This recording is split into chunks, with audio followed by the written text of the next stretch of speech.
So, it's past, so I'm going to kick off. So, for those of you that don't know me, my name's Chris Irons. My current role is I'm a trade supervisor. I work for Hyde Property Services, which is a part of the Hyde Housing Group. And yeah, I look after a team of tradesmen. So I'm going to kick off. Right, I've just turned off Wi-Fi and I've gone to 4G, so hopefully it shouldn't keep stopping for you. Hi Fizz.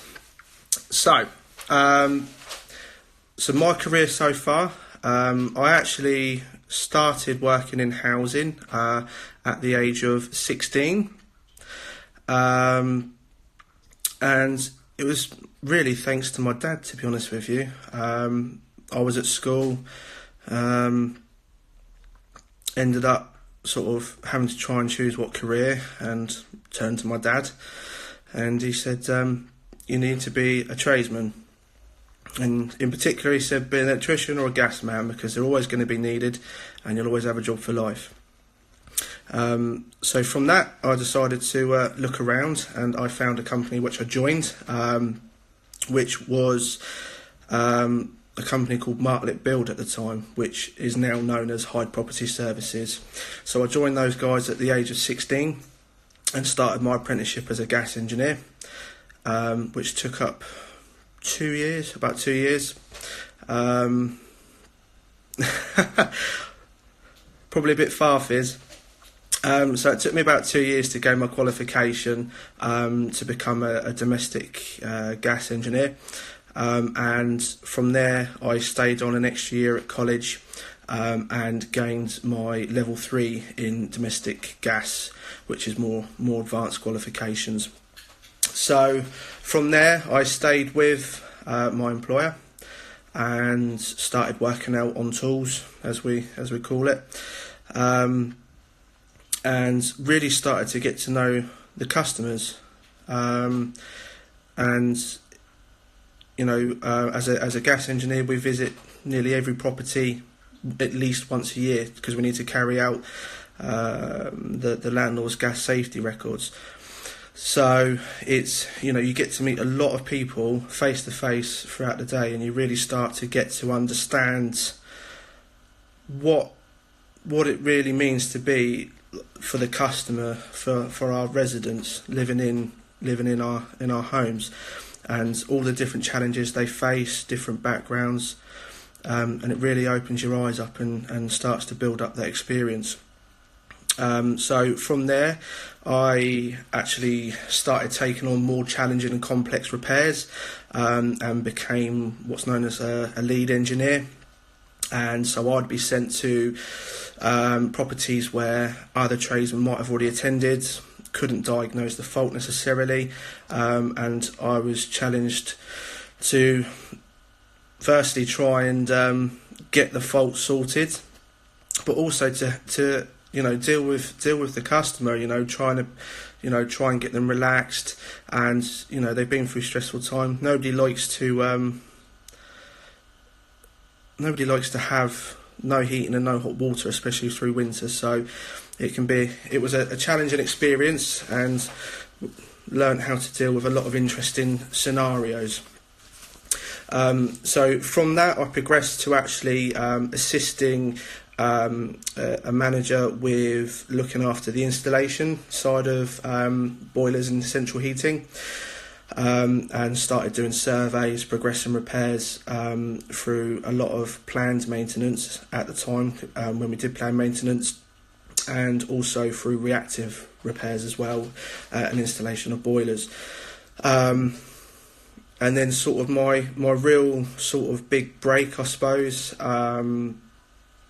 was when I was actually offered to take on the role and run the team, not just assist with it, but actually run the installation team. So I had a really good team of guys. It was interesting doing that, because the irony is that some of the guys that I was managing at the time,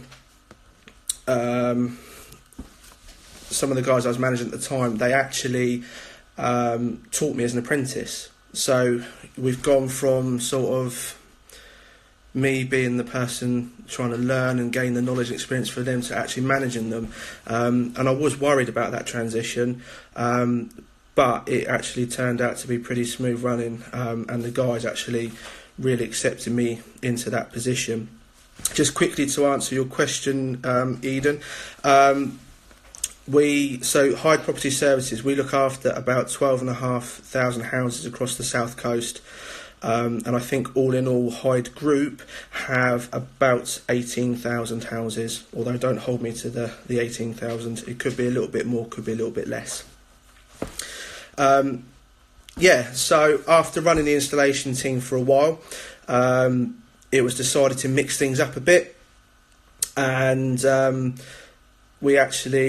started to look after a mixture of installation guys and also service and repair guys. So that was sort of brought a different part. Luckily, with the experience and knowledge that I had on service and repair, I was really able to sort of jump in and start helping the guys out and developing them how I wanted to in my team.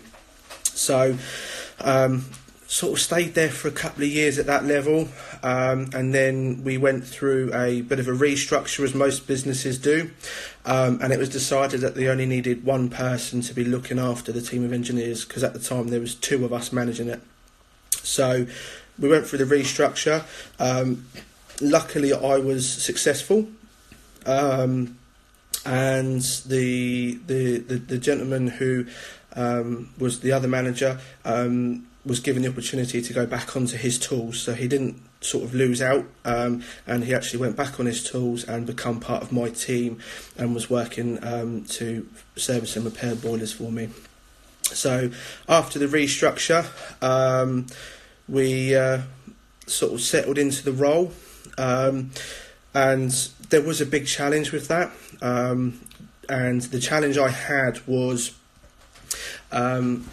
you have very sort of stringent sets of tradesmen where an install guy does installs and a servicing and repair guy does servicing and repair. And for me, that really restricted my flexibility. You know, I don't want to have a guy who's a gas engineer who can only fit boilers, and then, you know, Mrs. Miggins a couple of doors down whose boiler's broken, I can't send him there to go and fix it. So I actually went through a transition with my install engineers, where I sat them down, spoke with them, and I just said, we need to get your confidence built up in being able to repair and service them. And at the start it was a bit challenging. Hi Ellie. At the start it was a bit challenging, and you know, I was a bit worried because, you know, they've always done install. Were they going to accept sort of being able to become... No, she doesn't. Mrs. Miggins has a terrible boiler, although I could get a good price for a new one. I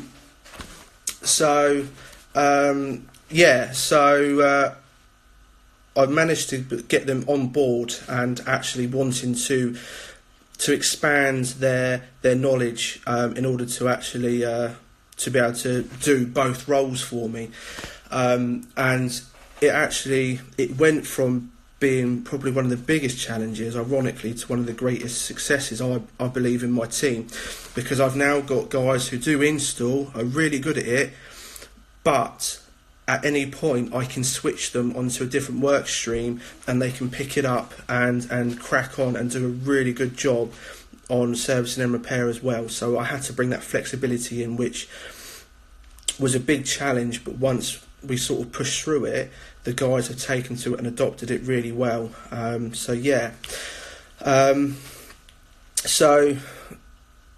been doing that for up until sort of since I sort of took over that, been carrying on as sort of supervisor manager of those guys, and then sort of I really started to get involved with the CIH only quite recently, to be honest with you. So I believe it was last year, It feels like a blur now. But I think it was last year that I was suggested that I might apply for the Rising Stars competition. To be honest with you, at the time I didn't know anything about the CIH. I kind of wish I had sooner. It's opened up a whole world for me. So taking part in that competition, I got to start to build up some really great knowledge and some really great people. You guys watching, it's the network it opened up was amazing, and the people that are in the housing sector are so welcoming. I only wish I'd known about it sooner. So done the Rising Stars with Evie and Tom, and I'm going to get shot because I'm terrible with names. Help me out, Evie. Alice, who actually won. And it was really good because as young people in an industry, you get to really share your views and your knowledge. And to be honest with you, personally, I think the younger people need to be heard. And for me, this is why I think the Futures Group is important. We're in a housing crisis at the moment. And to be honest with you, we're probably there because stuff's always been done the same. Just because it's always been done like that doesn't mean it's right. It doesn't mean it's right for what we've got now. And actually the knowledge and the inspiration and the ideas that the younger people and anybody, to be honest with you, are coming up with. I'll just write that down, Eden. The knowledge they're coming up with and the ideas need to be heard because we've got to find something that works. We need to move with the times, and I think perhaps we've maybe become a little bit stagnant. So for me, linking back to Eden's question, that's why I think Rising Stars is so important, because it helps younger people new into the business realise that A, they have a voice, B, people want to listen, and C, that people will actually take on board what they're saying as well. So, there's listening, and then there's listening properly. There's, actually embracing the idea or the culture that they're trying to bring in. And it's so important for businesses and for senior managers to be brave and look at changing routine or changing how they do things, and giving people a chance to suggest ideas. So that's why I think the Rising Stars is important. And to be honest with you, Eden, I found it amazing. I was really daunted at the beginning, going over the country, going to different places, but wow, it was, to be honest with you, it was a game changer. I think that's the best way of describing it. It's a game changer. And anybody that's sort of a bit nervous, a bit unsure in their career, do it. You've got nothing to lose and only stuff that you can gain. So one of the things that I've been asked to mention is who is my biggest inspiration inside or outside the sector. My biggest inspiration inside the sector, this person I don't even think I've mentioned it to them, but it's someone who is genuine, just a normal person who makes a massive difference, and you can have just a down-to-earth conversation with, and suddenly they can drop that little bit of spark, and your cogs start turning, your housing brain kicks in, and all of a sudden you're generating really good ideas. And it's also someone who's not afraid to pass on some knowledge and experience, even if it's necessarily saying, maybe not, being that little bit honest. So it's actually Alison Inman. I think she is incredible. to be honest with you. And for me, I definitely do look up to her and what she does, because she brings a bit of normal about the job, you know. And after all, we are all normal people, you know. We're not out to try and, you know, big it all up. It's just about doing an everyday job and doing it really well. And I think Alison really hits that nail on the head. My biggest inspiration outside the housing sector, to be honest, is it's going to sound really cheesy. It's probably my dad. For me, he started out my sort of me being a people person. So when I was younger, I was the child that would like to sit at the back of the class, didn't want to take part in the school play, would want to just be in the corner, really, really shy. And when I was about 12 or 13 years old, he actually started working on the Pompey markets downtown, working on the markets, and said to me, as always with all parents, there's always money involved. Do you fancy coming down and earning some money and helping me out on the stall?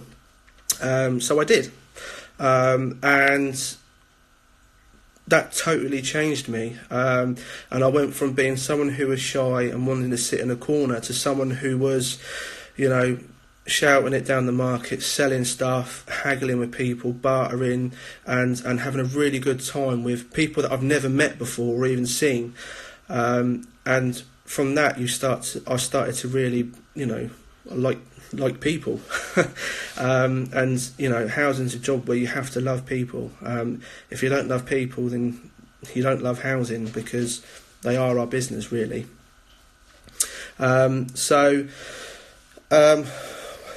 What have I got planned for the weekend? Well, I am actually on paternity leave at the moment. I was due to be doing this last Friday, but I was actually up hospital with my daughter being born. And in about half an hour, she will be exactly 1 week old. So this weekend I will be doing nappies, milk and burping. So my work in repairs, so one of the schemes that I've been involved in, I'll do better than that, Ellie. I'll go and find her in a minute and I'll let you have a look at her. One of the schemes that I've been involved in,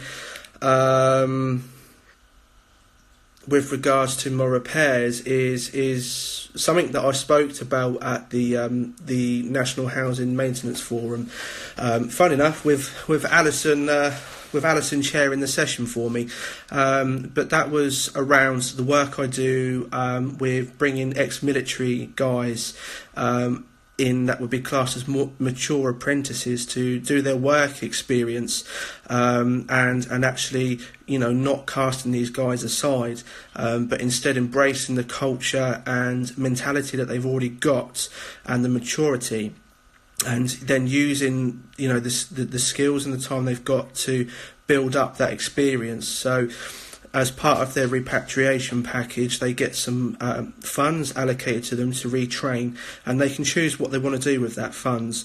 And I started to get some guys in to do work experience with my team, to build up their portfolio and gain the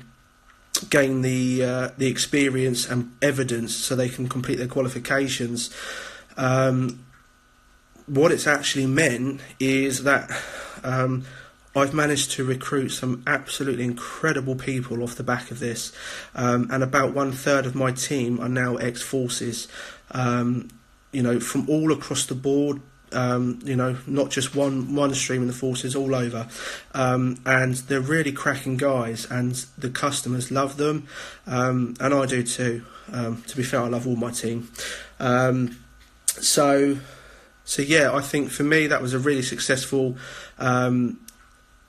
scheme, and you know, I'm happy because I'm helping people bed down, get back into normal civvy life, but also on the offset, or the other side, I'm getting some really, really good talented people who just come in and do an amazing job.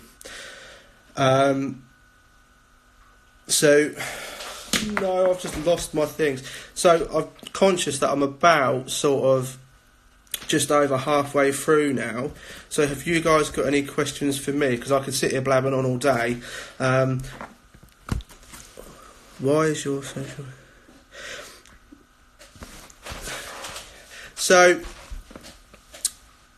my career is important to me, Adi, because I don't, a lot of people don't know it, but my backgrounds. So my dad was actually working for an IT company in the pre-2000s, company called EDS. And he was actually made redundant.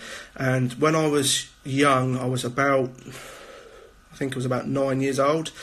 I had to witness my dad lose his job, made redundant, and we lost our family home. We ended up having to move from Basingstoke back to Portsmouth.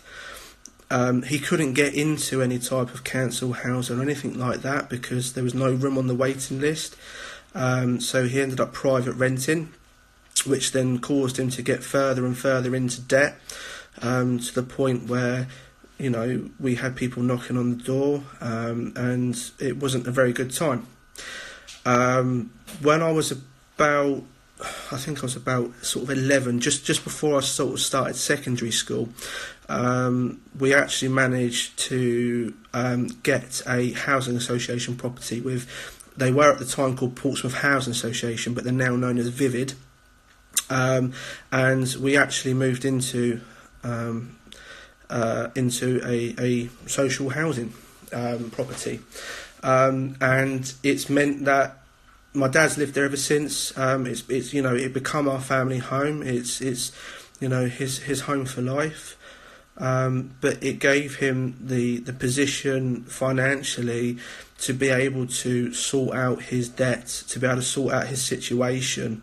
And he went from someone who was struggling financially and emotionally to someone who is now successful, and I'm happy to say that he recently took a job in the housing sector, and he actually works on the military housing based in Portsmouth, and he actually helps to look after the houses over there. So for me, it's the success story of housing. That's why it's so important, because I've witnessed how it can help and what it can do. So don't be sad, Ellie. It's good. It shows that it works. When you get it right, it works. So any other questions, guys? And then I'll give you a little peekaboo of Florence.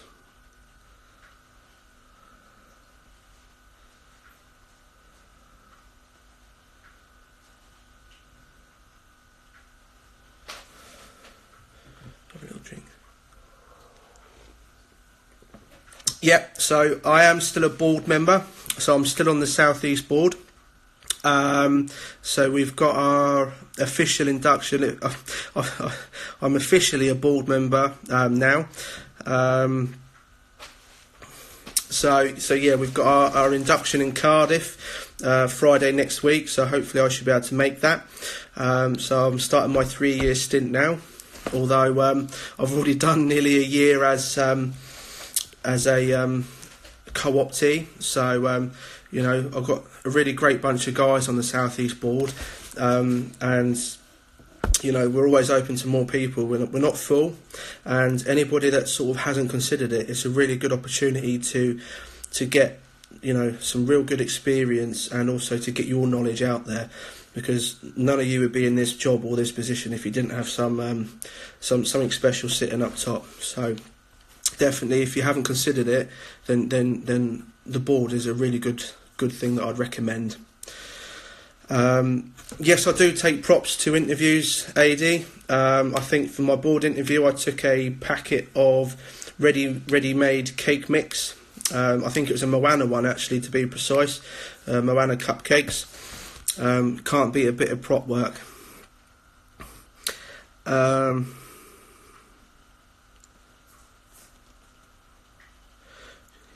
first time. So, any advice I'd give a young leader, Evie? To be honest with you, to not be scared off. And what I mean by that is housing isn't, the industry we work in, it is not always a straightforward, easy peasy job. And there'll be days when you feel like you're really challenged and think, oh my God, why? And you're going to go home and you're going to sit there and think it over, and then you'll come back with the answer is because I care. So don't be scared off when you have a challenging day. Instead, turn that to your advantage and actually come back and make sure you carry on doing what you're doing, knowing that you care and want to see the results that you know you can achieve.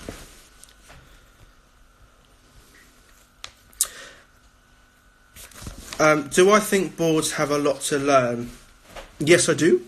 And actually, even the board I'm on, I think, and has some learning to do. I managed to get them to do their first meeting over Skype, and that was because of me.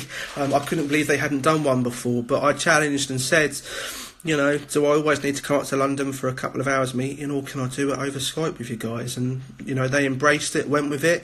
It worked pretty well. I actually had a couple of members that were local to me come to my office, so we were sort of 50-50, a little bit in London, a little bit in Havant, and it meant that we could actually embrace not having to use up so much company time, but actually we can still get the important conversations and what we need across. So yeah, I do think they have a lot to learn from younger people. And again, boards go back to what I was saying, where just because it's always been done that way doesn't mean it's necessarily the right way to move forward with. Even if you do see it as it's working, it's ticking along, well, it could be doing, a Formula 1 lap rather than plodding around the Top Gear track, So yeah, so we've got a little bit of time left, so we shall go and find where baby Florence is. Little tour of the house.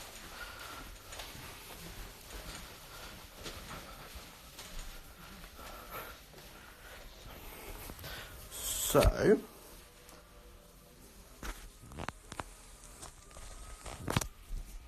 and there's baby Florence. She's having her nap.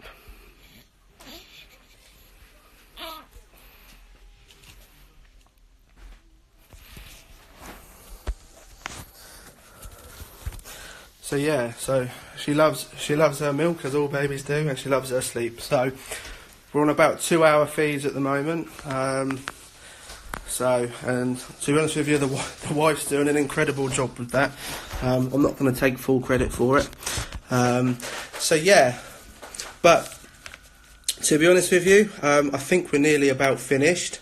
So the only thing I wanted to leave you guys with is something which I heard the other day and I really loved.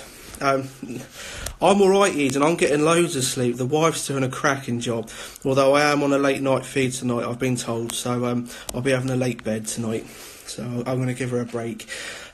So for me, the final thing I wanted to say to you guys is make sure every day for you is a winspirational day. I heard that the other day and I absolutely loved it. So I hope you all have a really good weekend. It's been really nice, and I'll see you all guys later.